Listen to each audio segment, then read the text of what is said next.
For your final tomorrow, you have 150 questions. 30 of those come off of chapter 16, which is what we did yesterday and are finishing today. Of those, about half come from the question bank from the practice quiz and about half from the Learn Smart. So that's the only chapter that has that much emphasis on the test. So that's where a lot of your study time should go. Go through the Recharge tab on your Learn Smart for chapter 16 till you feel pretty good about that. Go through that practice quiz more than one time till you feel pretty good about that. And then don't worry about that. Just set it aside and then just hit Recharge on every Learn Smart for the whole semester and go through all the practice quizzes for the whole semester. And if you get to something that you're thinking, I don't remember that or I haven't got a clue, then stop and look it up. But otherwise, you've got basically, about 24 hours before you have to take this major test. So it's time to ramp up the study tactics, which means Learn Smart practice quizzes, okay? And that's where your focus should be. What I've done for the final is I've gone through the Learn Smart question banks and I've gone through the practice quiz question banks for each chapter, and I have kept my favorites, which to you means not the tricky, picky ones, okay? I don't put tricky, picky things on the final. Final's hard enough without being tricky and picky. So, but you don't know what that means to me necessarily. So, best thing for you to do is just to go through them all. But if it's a big idea, then definitely you should make sure you know that. And then it works out to, I think, about 7 questions per chapter. I'm thinking, because it's 30 questions per test. So if the test had 3 chapters, then it's 10 questions per chapter. If the test had 4 chapters, then it's 7 to 9 questions per chapter. So when you look at it that way, if you feel like, oh my gosh, I just really can't get these cranial nerves and parts of the brain, hey.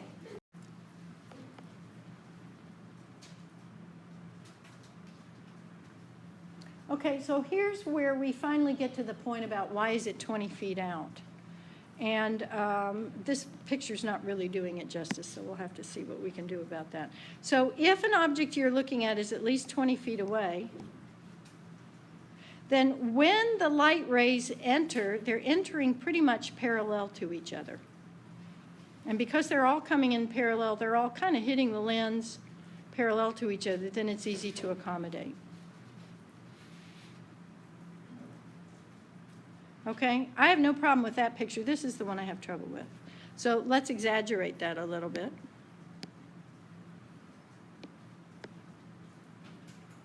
So if here is, that's too big.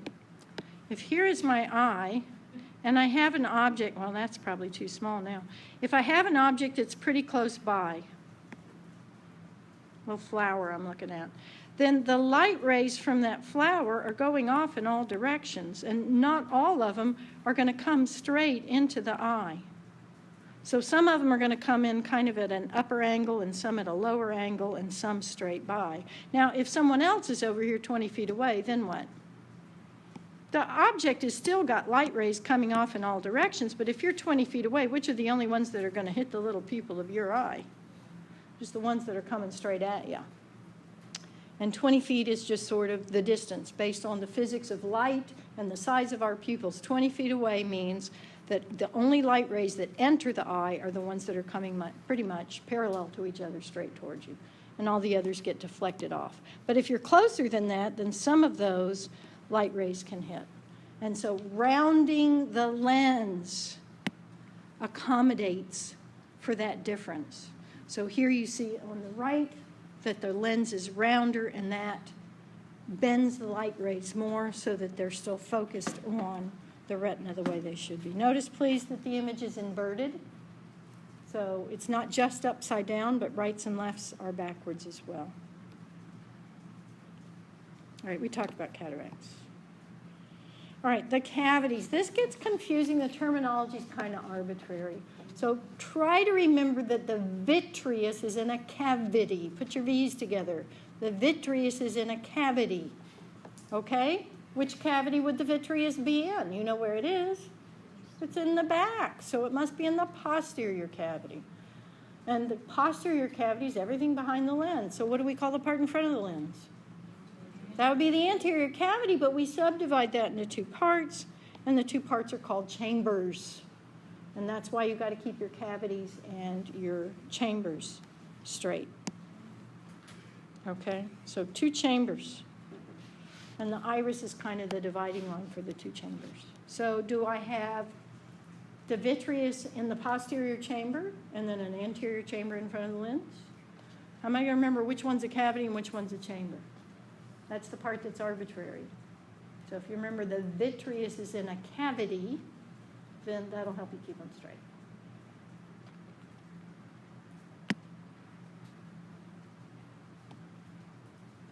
All right, and we already talked about the aqueous.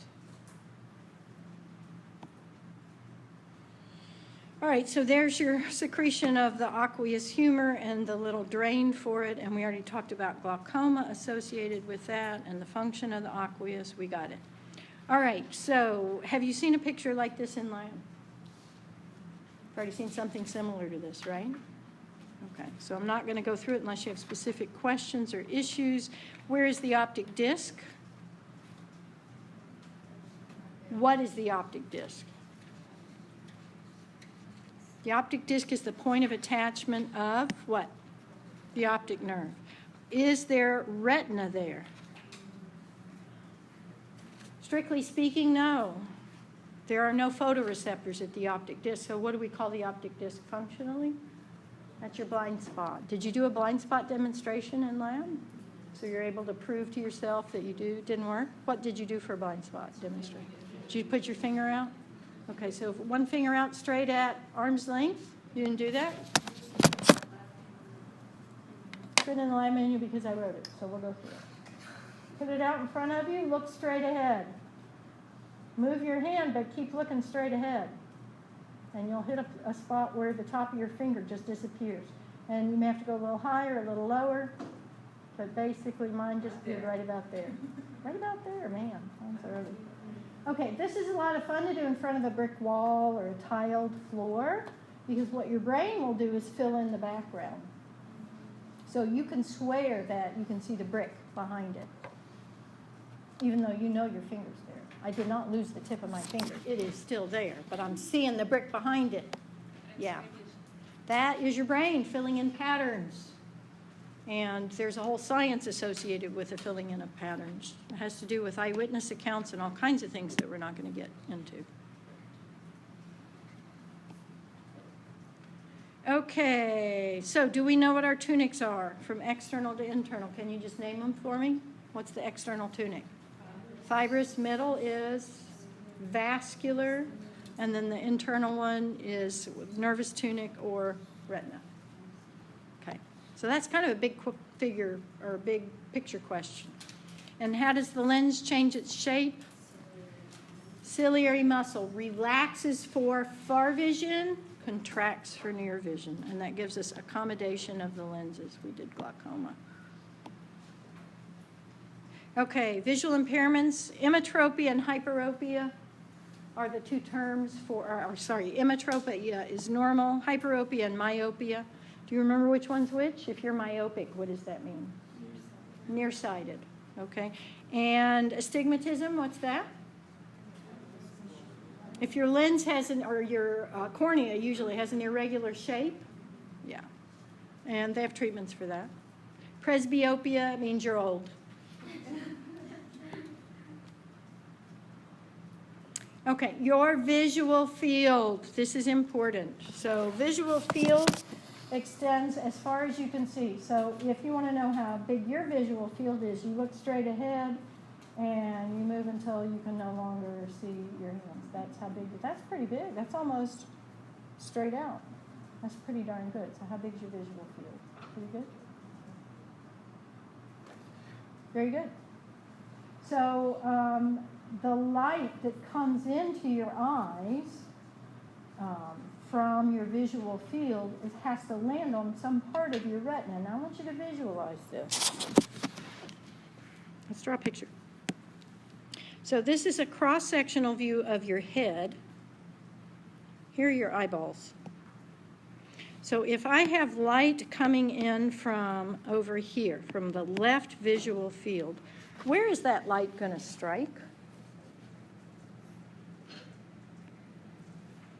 If it's going to make it to my eyes, to both of my eyes, got to get past my nose, I know that.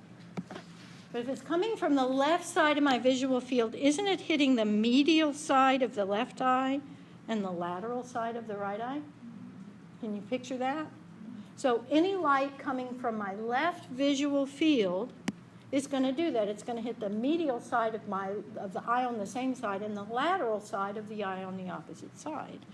But my left visual field focuses on the right side of my brain. So it's not left eye to right side of the brain and right eye to left side of the brain. It's left visual field to the right side of the brain and right visual field to the left side of the brain. And of course, if something is in both visual fields, then what? So if something's here in the middle, then it's going to hit both eyes. And so it's going to be processed on both sides of the brain, and your brain then knows to interpret that as being right in front of you. And depending on how far off it is, if it's closer versus farther away, your brain is able to interpret that information for depth of vision, for stereoscopic vision, which is depth of vision. So if you've lost vision in one eye, how good's your depth perception? Not very good. So it always made me nervous when my father-in-law would drive because he had a glass eye. He was born with an eye that failed to develop, and so they gave him a glass eye when he was quite young. And, he used other cues to help him figure out how far things were away, but I was always a little nervous. Okay, visual acuity means what? Your acuity is your sharpness of vision. Okay, resolving power is the ability to distinguish two objects, even if they're quite close together. Refraction is the bending of light rays when they move from one medium to another medium. So you've noticed how if you have a straw in a glass of water, it looks bent at the air-water interface. That's refraction. And you have refraction of light as it moves from air to your conjunctiva, from your conjunctiva to your cornea, from your cornea to your aqueous, from your aqueous to your lens, from your lens to your vitreous. They have a very close refractive index. So most of the refraction is based on the curvature of the cornea and the curvature of the lens, which you can actually control. So of all the refraction that you have in the eye, the one that you control is the lens. And that's why that's called accommodation. All right, photoreceptors. We're not going to get bogged down in these. Let me just tell you. Do you know what rods and cones are? Which one was for which? Cones for color? Rods for dim vision. And how many colors do we see? Most of us? You have 3 kinds of cones. Almost everybody has exactly 3 kinds of cones. You have one kind of cone that can distinguish blue. So you have blue cones, you have red cones, and you have green cones. Now, you remember learning paint mixing colors, right? We did that in 1st grade, not 5th grade, I'm pretty sure. Because my kindergartner already knows. If I mix red and yellow, what do I get? Orange. Okay, but in your eye, you don't have a yellow cone. You have a green cone. So if you mix red and green, in other words, if you have the stimulation of both the red cones and the green cones, you perceive that as yellow. So eyes are not like paint pigments. They're not. And in fact, the gene for the red cone and the gene for the green cone are clearly mutants. One is a mutant of the other. And so in other primates, for example, rhesus monkeys, rhesus macaques, have only one of those. So they have blue. Everybody has blue. And then they have this other one that is a pretty close match to our red, but not the green. It's different from our green. And so if you test them, you can train monkeys to do things for rewards. So if you try to teach them the difference between something that's red and something that's green, and they get a treat if they can distinguish the red from the green, they can't do it. You can't train them to do it. You can get them to do it for the blue, no problem. But any shades of red and green, they can't do it. They cannot distinguish red from green. So they have basically, we would call it red-green color blindness, but to them, that's their normal condition. Well, somebody got the bright idea to clone the green gene from humans and implant it into an experimental macaque, and it worked. And that particular monkey can distinguish red from green. So they've cured red-green color blindness, at least in this one species, by implanting a gene from a human. So that would probably work in humans that have red-green color blindness. And if a person has red-green color blindness, generally speaking, we can't distinguish whether they've lost the red gene or the green gene. With advanced testing, we can tell which one they've likely lost. And with genomic analysis, we can tell right away, but that's expensive. But most people know if they're red-green colorblind, right? Do you know anybody that's red-green colorblind? Anybody? I know one person, but I guess it's the green one, because they said that they didn't know that the sky was blue until they had to learn the sky is blue and the grass is green, because they never saw it that way. But they learned that as a little kid. Yeah, as little kids, they learn it. I had a student once in A&P lab, and we did colorblind testing as part of the eyeball lab, and she flunked it. And you know how that test works? You have just dots of red and green, and there's a number in the green outlined with the red dots, or the other way around. And at the end of the little film, she asked about that. What was that thing with all the dots? And I said, that was the red-green colorblind test. Didn't you see the number? And she said, what number? So I pulled out, I had the little instructor guide that had the picture of it, so I showed her the picture. She didn't know it. I have a little colorblind testing booklet, so we were pulling out, people were pulling out what color's my shirt, what color's my folder, and she flunked them all royally. She didn't know anything. She was 43 years old and did not know she was red-green colorblind. I said, how do you do traffic lights? I mean, how do you do that? Well, you learn, she said, the green lights, the ones that she learned to call green, are brighter than the ones she learned to call red. They're brighter. And she thought everybody looked at it that way. Have you noticed how some of them have different tints? Some of them look kind of bluish. So they've started to try to differentiate them a little bit better. Well, it turns out there's some genetics here, and I don't mind sticking on a little genetics. Do you know the genetics of color blindness? Yeah, so it's generally a male trait because it's carried on the X chromosome. And I'm hoping you know that most normal females have two X chromosomes, whereas most normal males have an X chromosome and a Y chromosome. Well, the gene for color blindness is carried on the X chromosome. So if you inherited it as a male, the mutated gene, then you're going to be colorblind. But if you inherit it as a female, well, your other normal X chromosome is just fine, and so you're not colorblind.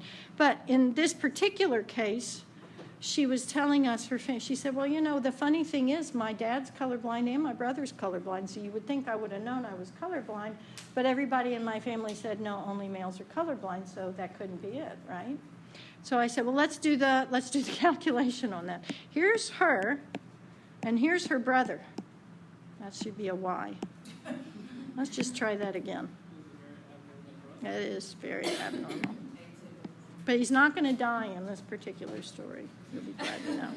So here's the affected gene. So if he got an affected gene, who did he get it from? Mom or dad? Here's mom. Here's dad. What do we know about dad?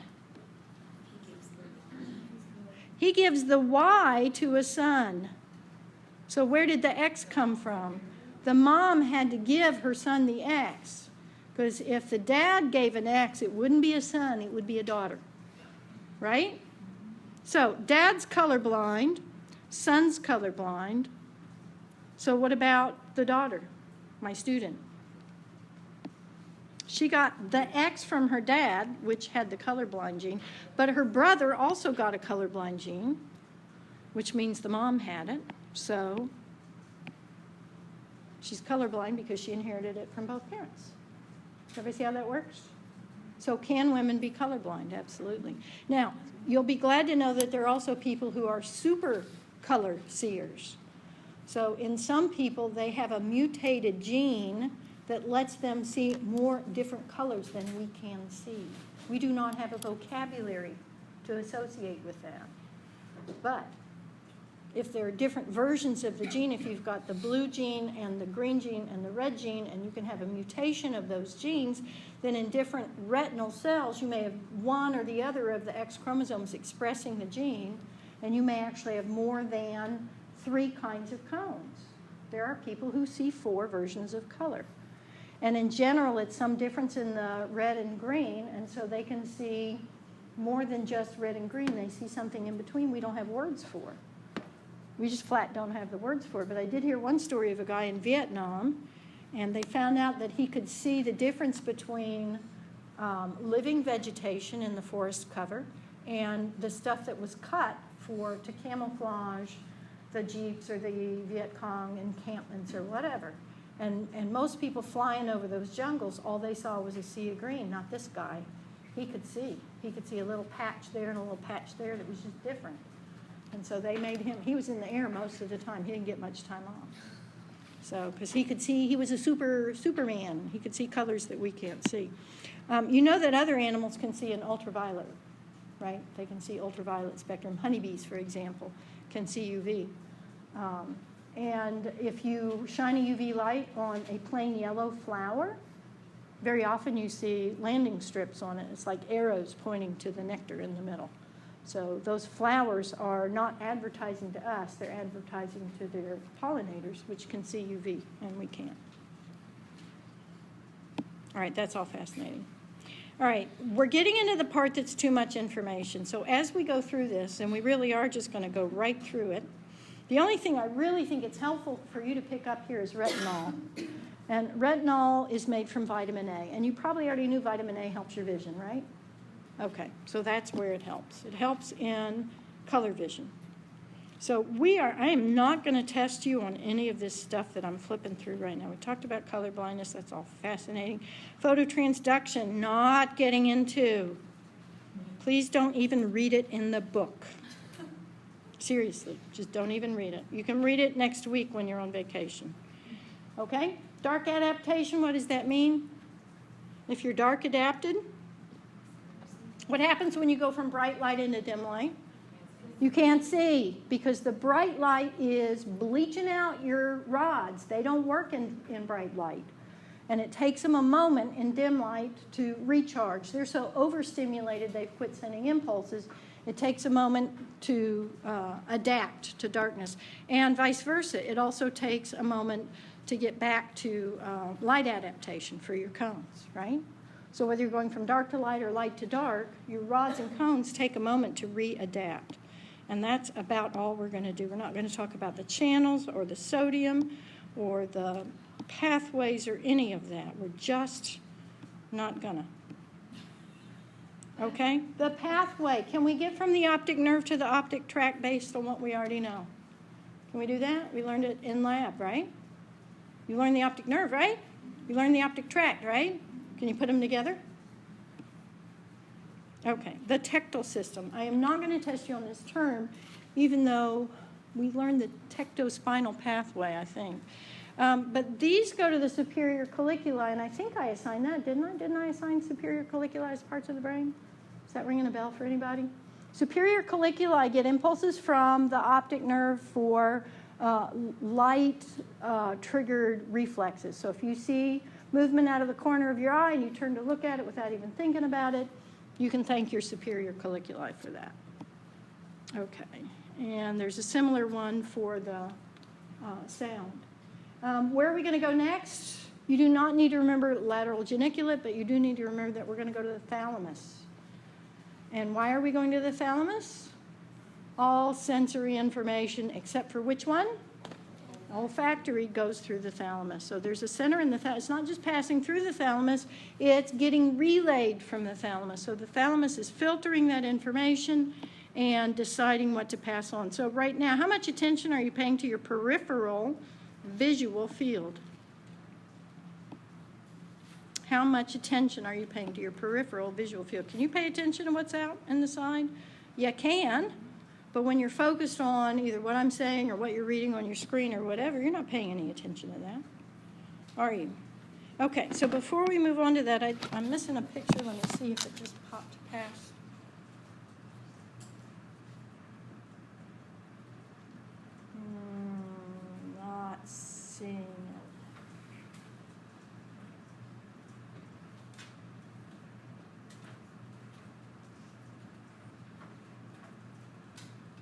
Okay, it's probably back in the brain chapter though.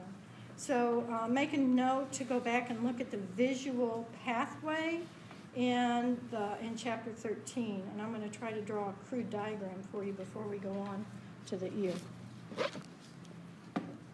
A very crude diagram. So here's my brain. And here is my thalamus. Remember, it has two big lobes, right? They're connected to each other. Left eye, right eye. So if something's coming in from the left visual field, remember it hits the medial side of the left eye and the lateral side of the right eye.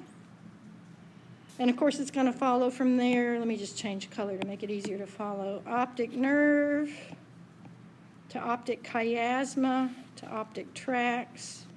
And then the optic tracts have to get to the thalamus on the left and the right. So what I'm going to do is I am going to take the stuff that hits the medial side of that eye. Where does it have to end up? If it's on the left visual field, where does it have to go? To the right side of the brain. So I've got to get it over here, right? So if it's coming from here, doesn't it have to cross over at the optic chiasma? But what about if it hits over here on my other eye? So the lateral side of my right eye doesn't cross. Does everybody see how that works? So likewise for the other side, if something's in my right visual field, it's going to hit the medial side of the right eye, it's going to hit the lateral side of the left eye. From the medial side, it's going to cross over. From the lateral side, it's not going to cross. Does everybody see how that works? So that's how you manage to get left visual field to the right side of the brain and right visual field to the left side of the brain. That's the way that works. Okay, let's take about a 1-minute mental break, and while we're doing that, let's talk about the 3 parts of the ear. What are the 3 parts of the ear?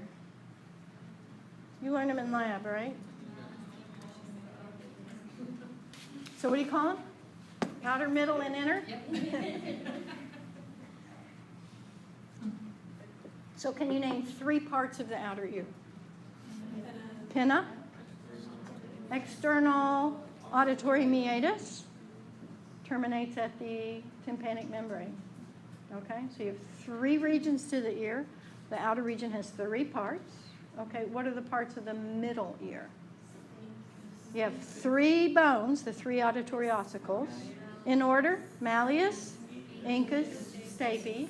Anything else in there?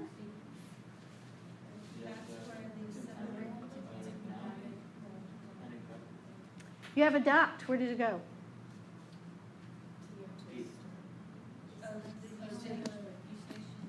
Goes to the, that is the duct actually. So, all right, so do you have a cavity in the middle ear? What's it called? Tympanic cavity. I was going to say cavity of the middle ear, but just for the laugh. It is the tympanic cavity. Okay? If sound is going to be transmitted through the tympanic cavity, then those little bones have to be free to move. So is there air there? In the tympanic cavity, is there air? Yes, there's air. How did the air get there? It's on the other side of the eardrum. How did the air get there? Through that little eustachian tube. What's the current name for the eustachian tube? Auditory tube. It's a nice name. You'll also hear it called the pharyngotympanic.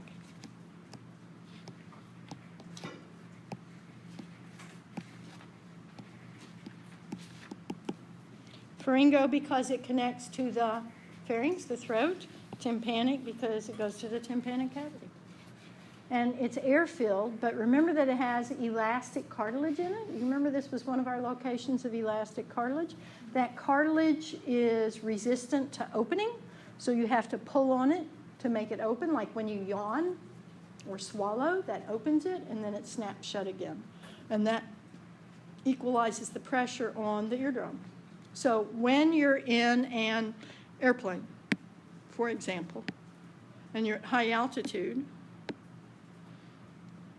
here's your tympanic cavity, here is the throat, Here is the middle cavity, the tympanic, that's the pharynx, that's the auditory tube, that's the tympanic cavity. Here sits your poor little eardrum. Here is the meatus, here's your ear. That's a really crappy drawing. Okay, but this is air filled here. This is air filled here. And my poor little eardrum is a very flimsy and flexible structure. So if I go up into an airplane, what happens to the air pressure, the pressure entering my external auditory meatus? It drops. And that makes this bulge out painfully. Okay? So swallowing or chewing gum or whatever, yawning, will open this passageway just enough to let some of that air out, and then that equalizes the pressure. Okay? If you have an inner ear infection, otitis media, then you get fluid accumulating in here. And then what? That makes that eardrum bulge, and it's very painful. And of course, what part of the skull is this around here? What bone is that? That's the temporal bone. Here's your mastoid process. So if you get a middle ear infection, generally it's coming up from the throat. You know, you're swallowing stuff all the time, and bacteria can climb up your eustachian tube and infect your middle ear cavity and give you otitis media. And if it's not treated, or if it's particularly virulent, it can spread into the mastoid. And now you have mastoiditis. And it can spread from the mastoid to the cranium. And now you're dead after a very painful ear infection. So this was treated successfully starting in the 1940s with penicillin, the discovery of penicillin by Alexander Fleming in the late 30s, successfully treating things like ear infections. And it made a huge difference between World War I and World War II in terms of survivability. Harry Truman was the president during the end of World War II. Y'all knew that, I hope. Yes? No? Maybe? His son died of brain infection following ear infection shortly before the discovery of the effects of penicillin.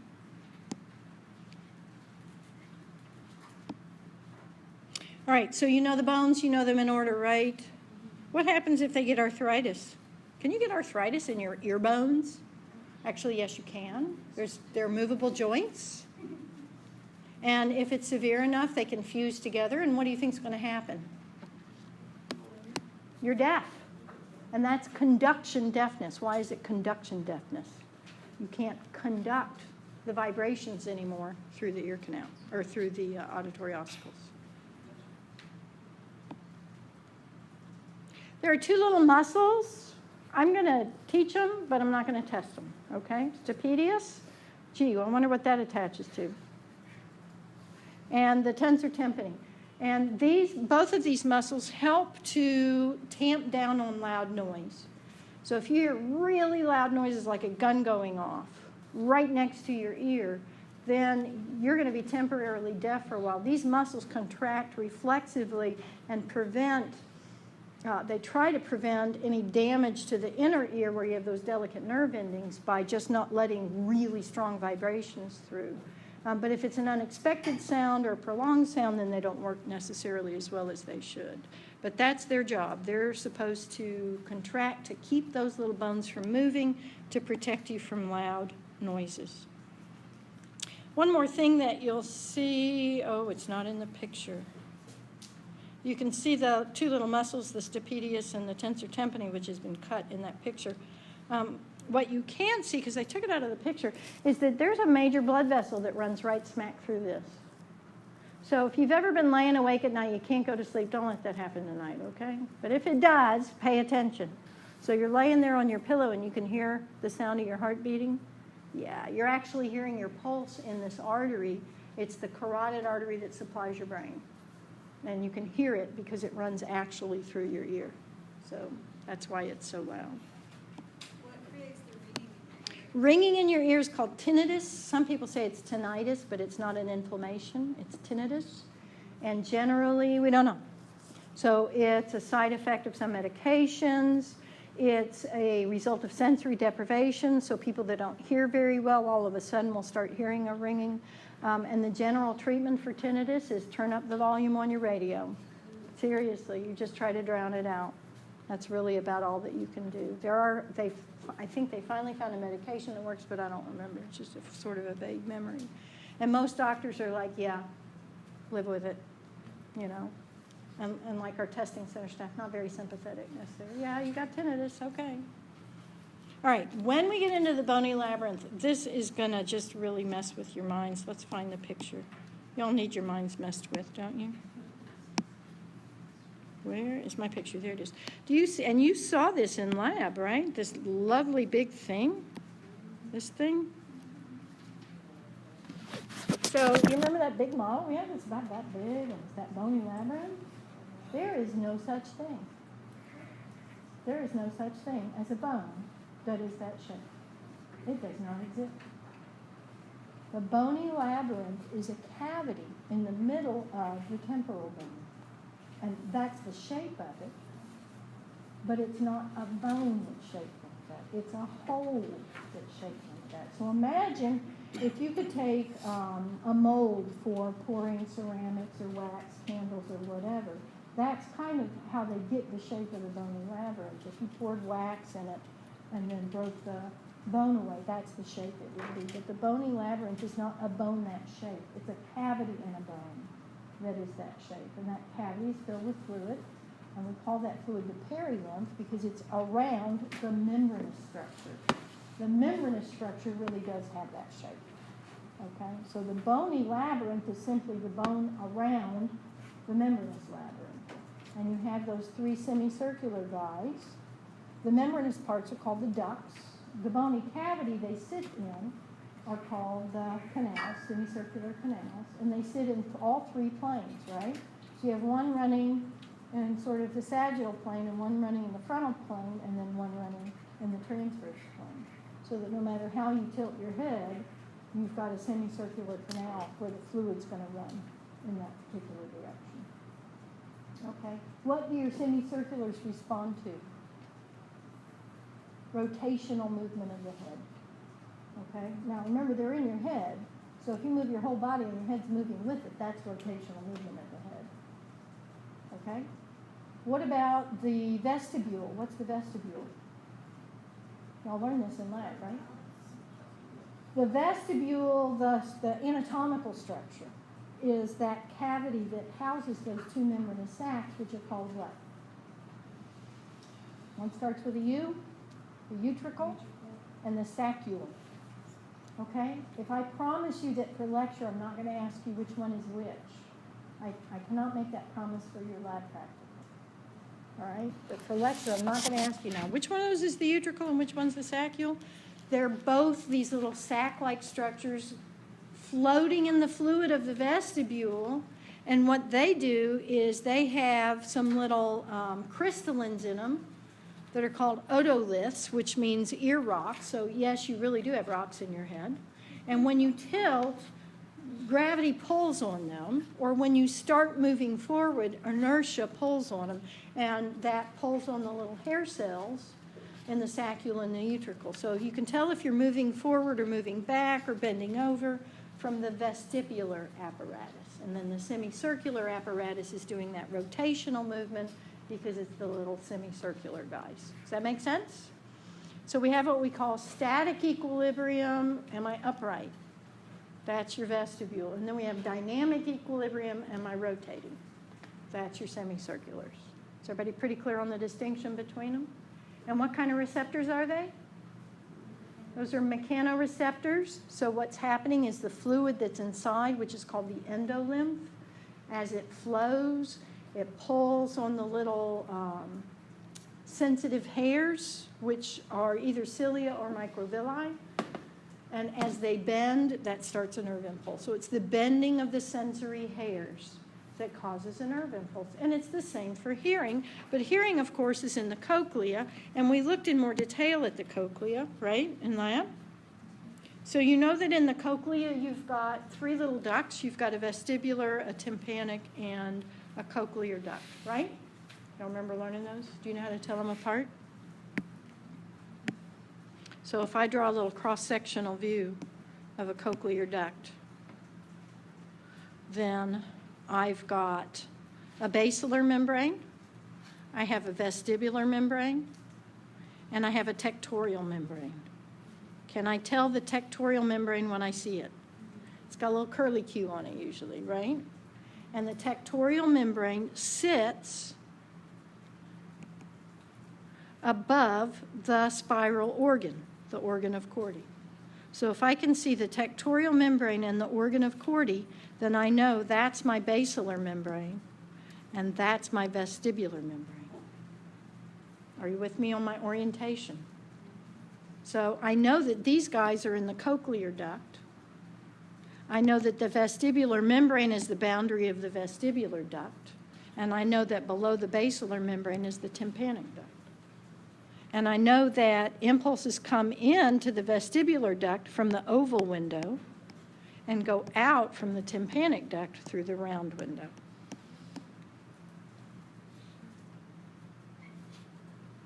Okay?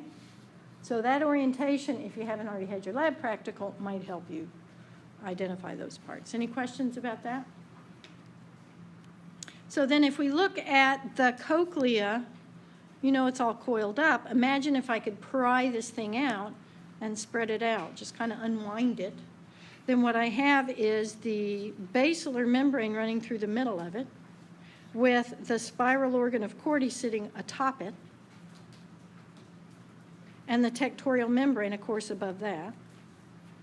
And then vestibular above and tympanic below, so oval window here and round window here. And when the sound waves set up a vibration that then enters here, those vibrations have a certain amount of strength. And the strength of the vibration is based on how loud the sound is. But they also have a certain frequency. So if they're very, very close together, that's high frequency. And if they're very far apart, that's low frequency. And high frequency is high energy, and low frequency is low energy. And the higher the energy, the sooner they can vibrate their way through to the other side. And the lower the energy, the farther along they have to go until they can shortcut through. And it's when and where they shortcut through that your brain then perceives as different pitch. So frequency is pitch.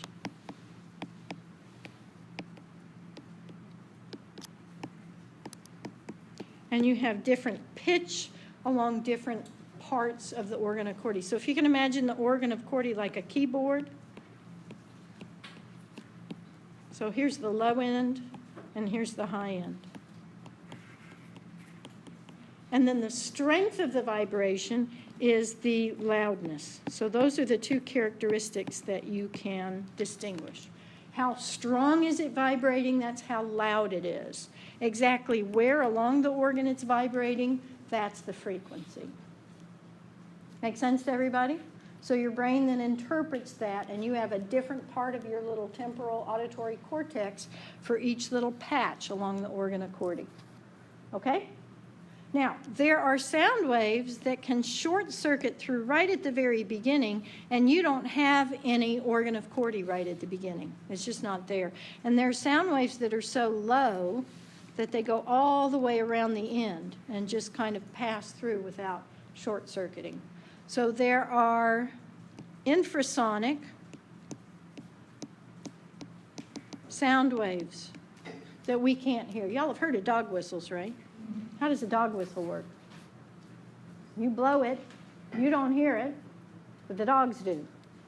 And it's because their organ of Corti is longer than yours, and they have a higher range of frequency. On the other hand, elephants have a longer organ of Corti at the other end. And we know that only because elephant researchers finally figured out that the elephants were communicating with each other miles apart.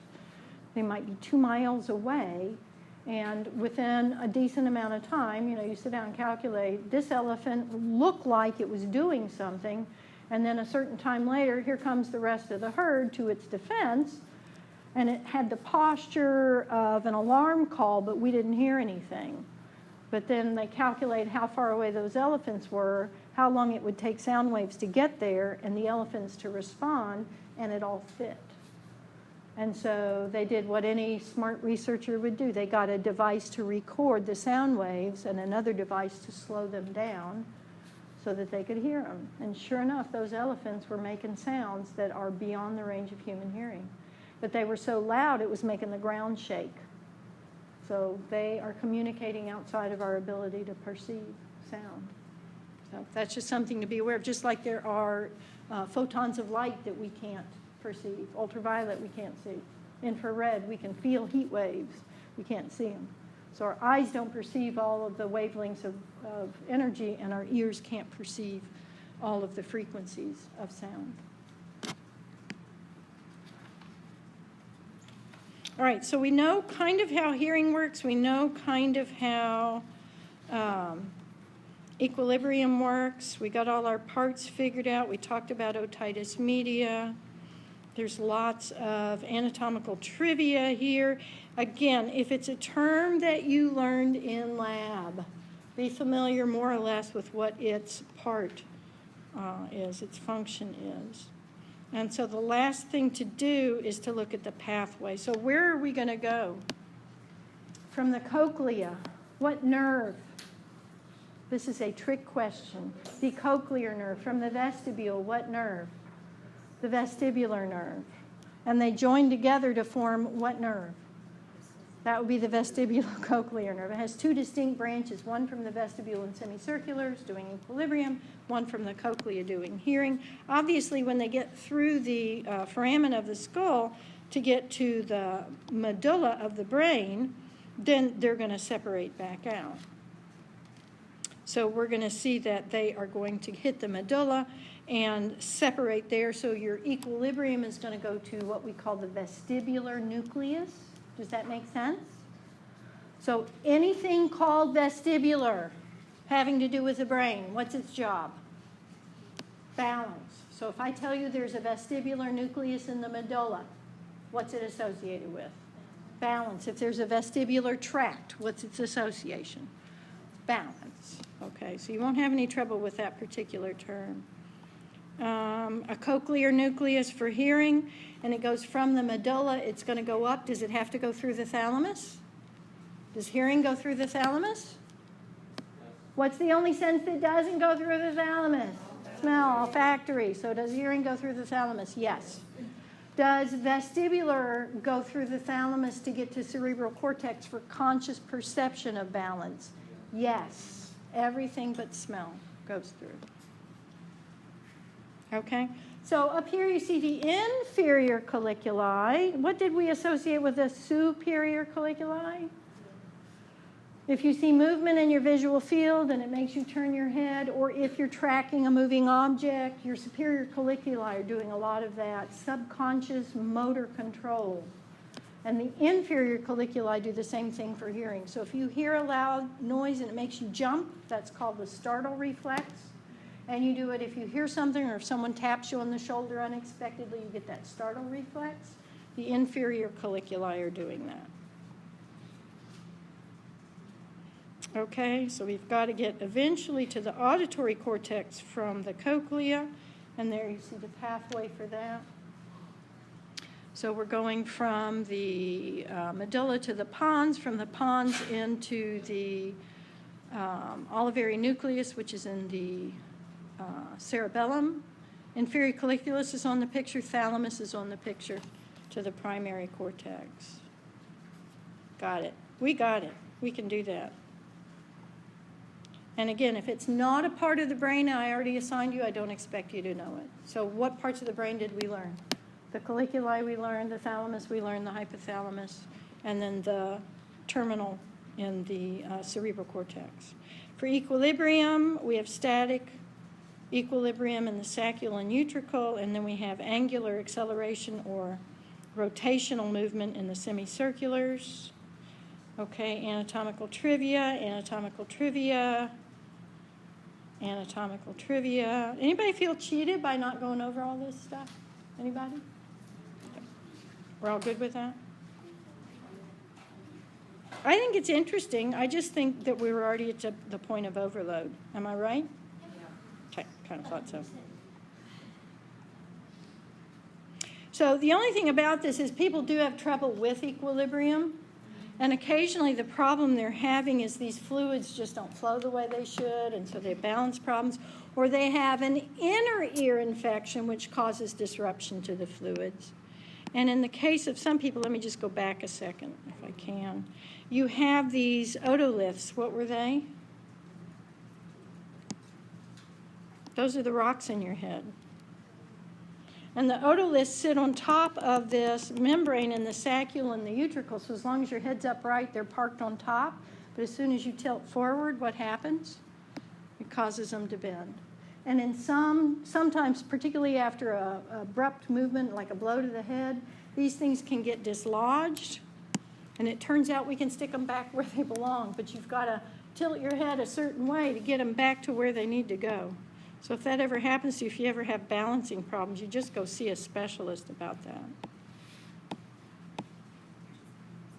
Okay, so when kids turn around and around and around in a circle so that they get dizzy and fall down, why are they getting dizzy and falling down? Y'all don't do that anymore. The fluid is still moving, so you have inertia in the fluid. And so you quit moving, but that fluid's still moving, so to your brain, you're still moving. What causes motion sickness? Motion sickness can be caused by any conflict between the special senses. So if your eyes tell you you're not moving, but your ears, you're on a boat that's doing this, and your ears are saying, yes, we are moving, but your eyes are looking at the horizon saying, no, we're not. That conflict can cause motion sickness. Or if you get car sickness, same problem. Your ears are saying you're not moving. Your eyes are saying, yeah, I see the scenery going by. So it's that conflict that causes motion sickness. The only time I ever got motion sickness in my life was when I was using a monocular microscope. That's a microscope with one eyepiece. And the only way to do that properly is not to squint, because then your eye muscles get tired. So you keep the other eye open. I'm left eye dominant, so I'm looking at a blood slide with my left. I'm looking for a particular kind of blood cell. So I'm just scanning really quick. So my left eye says things are moving really fast, and my right eye says, no, they're not. I got sick. I had to quit. All right, so here's the vestibular pathways. Where are we going? From the vestibular nerve to the brainstem, the vestibular nucleus. And from there we go to the cerebellum. Why do we go to the cerebellum? What's your cerebellum for? Remember that it's doing a lot of your motor control. It's smoothing out your movement. So if you have someone with cerebellar ataxia, what does that mean? Ataxia means inability to move properly. So if you have jerky movements, or if you have a patient with jerky movements, then possibility of damage to the cerebellum. From there, we're going to go up to, there's our thalamus, and from there to the cerebral cortex, okay, to an equilibrium center. So do pay attention to the pathways for each of the senses, olfactory and gustatory and visual and auditory and equilibrium, because that reinforces what we learned last week about the pathways through the brain. And that will help you keep a lot of that straight. It'll help review you for your final. All right, I'm done. So if you have issues of any kind, questions of any kind that you want to ask, now's a good time to ask. I failed to record, I don't know, the first 20 minutes or something. I accidentally hit pause. So if you're going to go rewatch this, don't freak out on me that it didn't get the whole thing recorded. If you want to review test